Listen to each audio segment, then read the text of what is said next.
The second part of step 7 is going to be solving systems of inequalities. So we just finished up learning so much about systems of equations. Now we're going to look at how that less than or greater than symbol is going to factor into graphing a system of inequalities. So the first thing we're going to do is graph them just like we did in step 6. Nothing new, just graph this inequality. We begin at -4, we rise 2, run 1, and we repeat that over and over so we can get a nice line on our graph. Then we connect it with a line.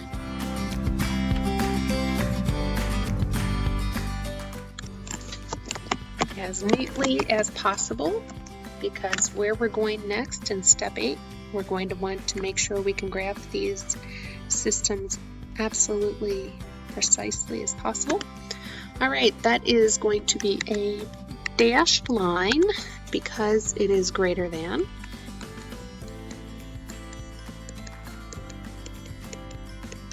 And we need to shade now.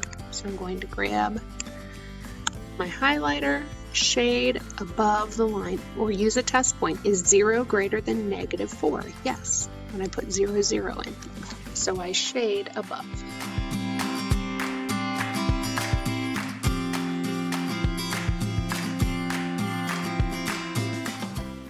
Next, I'm going to graph the other inequality. I'm going to change colors. I'm going to make this one blue just to keep track of it. Begin at 3. The slope is -0.5, which is the same as -1/2. Down 1, right 2. Down 1, right 2. Or up 1, left 2. Grab my line and draw the line. Again, take time on this part. You want it to go right through all those points as neatly as possible. If you're doing this on paper, you want to make sure you use a ruler at all times. All right, that one is a solid line, and we shade below. Shade below the line, because 0 is less than 0 plus 3. So we're shading below the line.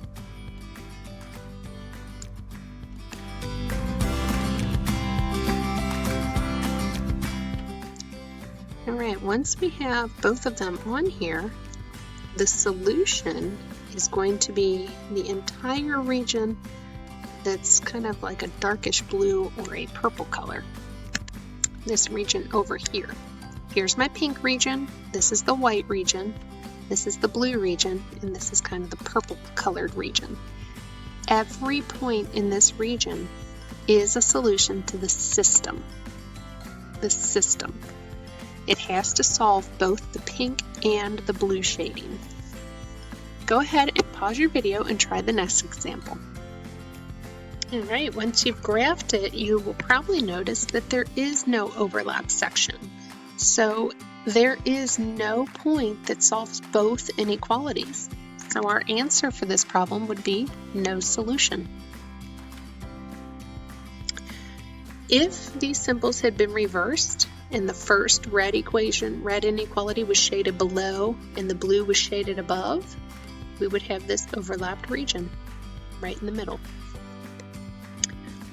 All right, Chelsea has final exams in calculus, physics, and history. She has up to 25 hours to study for the exams. She plans to study history for 2 hours. She needs to spend at least 7 hours studying for calculus, but over 14 would be way too much. She hopes to spend between 8 and 12 hours on physics. Write and graph a system of inequalities to represent the situation. You'll notice that on the graph I provided, it's only the first quadrant. The reason being, we're talking about how much time she's going to spend on calculus and how much time she's going to spend on physics. She can't have a negative amount of time.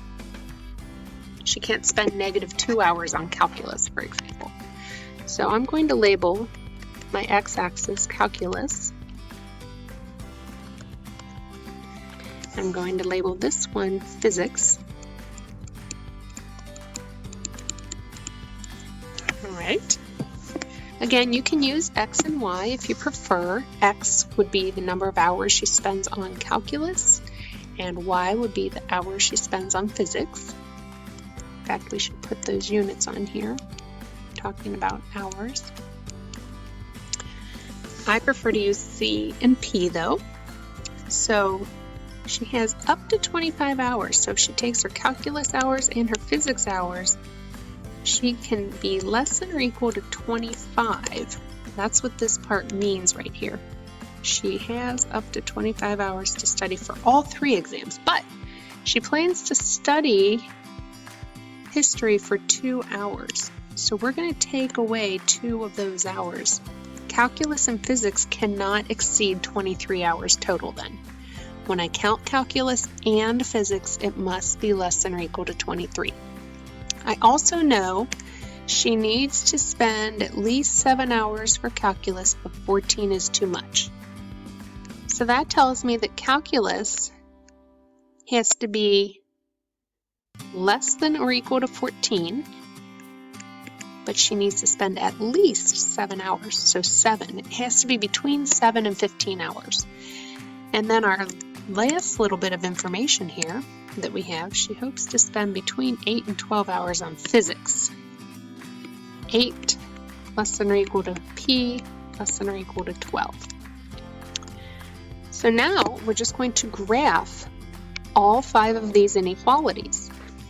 C in between 7 and 14. Well, first of all, we need to come up with our increments that we're going to count by. Let's count by 2's. 2, 4, 6, 8, 10, 12, 14, 16, 18, 20.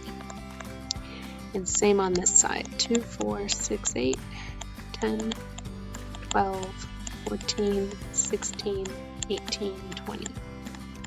We know that the C value must be bigger than 7, but smaller than 14. So those are going to be some vertical lines. We're going to take it from 7, again, as neatly as you can.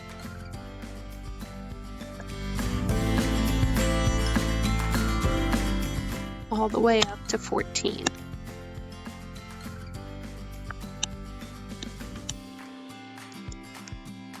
We can fix that one. Well, not exactly. Let's start over.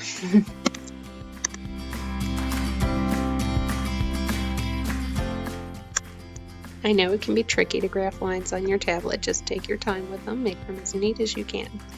Okay, since it's between, we are going to shade in between.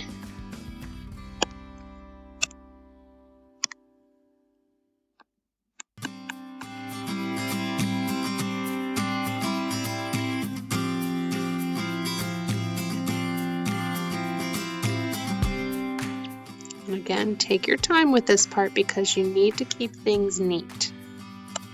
All right, now let's take a look at these 2 inequalities right here. Bigger than 8, but less than 12. So if I put a line at P equals 8, which is kind of like a Y equals line, P is our Y variable, and 12, it would be right here. And I know that I want that to be in between 8 and 12. So far, our solution set is this orange region right here in the center. But we have one more inequality to put on here. C plus P less than or equal to 23. Now, one of the easiest ways to graph this is with our intercepts. If she spends no time on calculus, she would spend 23 hours on physics, which would be, oops, wrong color. Right about here. kind of fallen off my graph. And then over here, if she spends no time on physics, she would spend 23 hours on calculus, which would be right about here. That's the easiest way to graph that next one because it has both variables. So we get our line on there. It is a solid line still. And I would shade below this line because 0, 0 is less than or equal to 23. Now, when I go to shade, I don't necessarily want to just shade all under the line because I know I'm not considering this region or this region. So I'm just going to shade under the line, but inside that orange area. Sometimes if you shade too much, the graph gets very confusing. So just this region would be my solution. If they ask for a possible combination, we could pick any point in here. All of these points would work. If they don't need it to be a whole hour, we could pick points that are in between as well. But our solution is everything in this green region. The last thing we're going to talk about is finding the vertices of a triangle formed by these three inequalities. If we go back to the problem we were just looking at, we made a green pentagon actually. It had 1, 2, 3, 4, 5 vertices. This last example is just formed by 3 lines, not 5, and it makes a triangle when you graph it. Sometimes, especially in step 8, we're going to need to know the vertices of the shaded region. And to do this, we're just going to use Desmos to graph.